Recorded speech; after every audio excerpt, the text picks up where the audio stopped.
This is an historic day for Scotland now that the Scottish Parliament has passed the same-sex marriage legislation, and Scotland now joins the list of many other nations, the growing list of nations where same-sex marriage is properly recognised in law. This not only creates a fairer society for LGBT people, it generally makes Scotland a much more equal and fairer and more just country in which we are living. And also strengthens the institution of marriage, because it means that people who love each other, any couple who love each other, can now marry in Scotland and have that marriage properly recognised in law.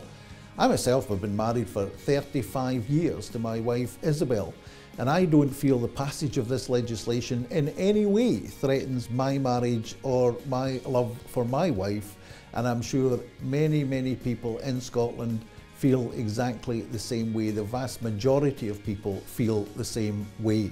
So this is changing Scotland for the better, for everybody in Scotland.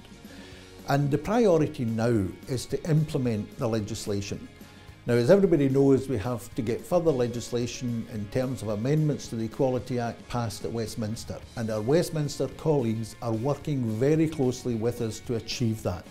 And my objective is to have the necessary amendments to that legislation in place within the next few months, so that the first same-sex marriages can take place in Scotland in 2014.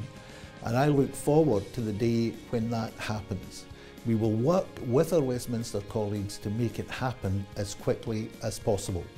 And I really do think that once we do that, that people will look back on this year in terms of Scottish history and see this piece of legislation as a major advance in creating a progressive country of the type we all want to see, where people who love each other can have that love properly recognised, if they so wish, in marriage.